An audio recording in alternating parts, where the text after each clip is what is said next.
दानव वंश की शुरुआत दनु से हुई। उसके दो जुड़वा पुत्र हुए, रंभ और करम्भ। एक दिन वो दोनों दनु के पास गए। हे पिताजी, हमारा क्या कर्तव्य है, कृपया बताइए। मुझे एक पोता चाहिए जिसे अमरता का वरदान हो, तो तुम दोनों अमर पुत्र प्राप्ति के लिए ब्रह्म देवता की तपस्या करो। जो आज्ञा पिताजी। ऐसा कहकर दोनों तपस्या करने निकल गए। रंभ ने 5 हवन कुंड लगाकर पेड़ के ऊपर बैठकर तपस्या शुरू की।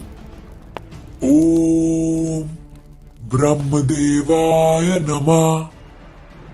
करम्भ जलमग्न होकर तपस्या करता है। ओम ब्रह्मदेवाय नमः। रंभ और करम्भ की तपस्या के बारे में इंद्रदेव को पता चल जाता है। अगर ब्रह्मदेव ने तपस्या से प्रसन्न होकर वरदान दे दिया तो तीनों लोगों का नाश हो जाएगा, तो मुझे इनकी तपस्या भंग करने जाना ही होगा। ऐसा सोचकर इंद्रदेव मगरमच्छ का रूप लेकर नदी में गए। ओम ब्रह्मदेवाय नमः। तभी इंद्रदेव करम्भ को निगल गए। हे रंभ, अपनी तपस्या को बंद करो, नहीं तो तुम्हारी दुर्दशा भी तुम्हारे भाई जैसी हो जाएगी। ऐसा कहकर वो गायब हो गए। इंद्र के हाथों मरने से अच्छा है मैं खुद ही मर जाता हूँ। ऐसा सोचकर वो यज्ञ कुंड के पास जाकर कहता है, हे अग्निदेव, मेरा शरीर ले लो। रंभ ऐसा कहकर अपना सर झुकाकर पकड़ता है। दूसरे हाथ में तलवार लेकर अपनी गर्दन काटने ही वाला था कि तभी 5 यज्ञ कुंड मिलकर एक हो गए और उसमें से अग्निदेव प्रकट हुए। रुक जाओ, आत्महत्या मत करो। तुम बहुत लग्न और निष्ठा से पूरी पूजा कर रहे थे। क्या चाहिए तुम्हें? मांग लो। हे अग्निदेव, मुझे एक पुत्र चाहिए, वो तीनों लोगों पर विजय करे, वो अपना रूप बदल सके, पूरा संसार उसे देखकर भयभीत हो उठे। मुझे ऐसा ही पुत्र प्रदान कीजिए। तथास्तु। लेकिन इतना ध्यान रखो, यहाँ से जाकर जिस स्त्री से तुम विवाह करोगे वैसा ही पुत्र होगा। धन्य हो।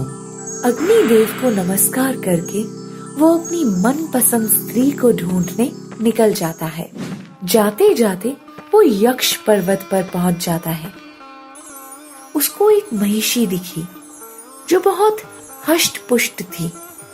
उसके सुंदर घुमावदार सींग थे। हे महिषी, क्या तुम मुझसे विवाह करोगी? क्या तुम मेरा रूप धारण करके मुझसे विवाह करोगे? तुम्हारे लिए मैं कुछ भी कर सकता हूँ। ऐसा कहकर रंभ ने महिषी का रूप ले लिया और महिषी की संस्कृति के अनुसार दोनों ने विवाह कर लिया। महिषी और रंभ का पुत्र महिषासुर कहलाया। महिषासुर ब्रह्मदेव की घोर तपस्या करता है। ओम ब्रह्मदेवाय नमः।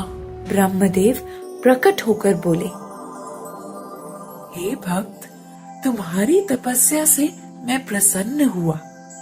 तुम्हें जो वर चाहिए मांग लो। प्रभु, मुझे अमरता का वरदान चाहिए। जो जन्म लेता है उसे मरना ही पड़ता है। इसके अलावा तुम कुछ भी मांग सकते हो। तो मुझे ऐसा वर दीजिए कि मैं किसी भी पुरुष के हाथों ना मर सकूं। तथास्तु।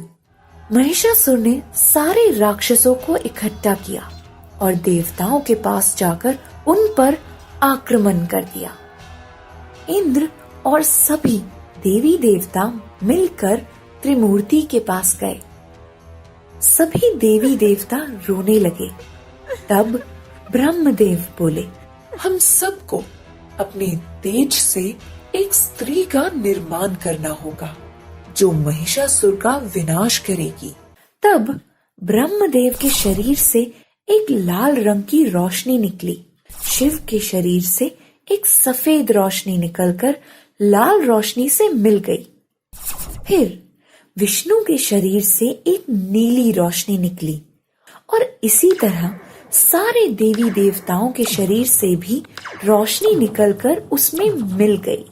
ये सारी दिव्य रोशनी हिमालय पर्वत पर जाकर एक अद्भुत और तेजस्वी स्त्री में बदल गई। वो 10 हाथ वाली आदिशक्ति रूप देवी दुर्गा थी। वो महिषासुर से युद्ध करने गई। हे कोमल, तुम मेरी पटरानी बन जाओ। मेरे जैसा वीर पुरुष तुम्हें कहीं नहीं मिलेगा। तुम वीर हो या नहीं, ये तो मेरा निर्णय होगा। अगर तुम वीर हो तो मुझे युद्ध में विजयी होकर दिखाओ। अगर जीत गए तो मैं तुमसे विवाह करूंगी। दोनों के बीच घोर युद्ध होने लगा। कभी वो शेर बनता, कभी हाथी, और इस तरह रूप बदल बदल कर देवी माँ से घोर युद्ध करने लगा। आखिर में वो महेश बनकर अपने सींग से पहाड़ों को उठाकर इधर से उधर फेंकने लगा। देवी माँ अपने सुदर्शन चक्र को छोड़ती है। वो चक्र गति से जाकर महिष के सर को धड़ से अलग कर देता है। पर अभी महिषासुर खत्म नहीं हुआ था। देवी माँ का क्रोध चरम सीमा पर था। अब देवी ने त्रिशूल उठाया और महिषासुर का वध कर दिया। इस तरह महाशक्ति के हाथों क्रूर शक्ति का विनाश हुआ और बुराई पर अच्छाई की जीत हुई।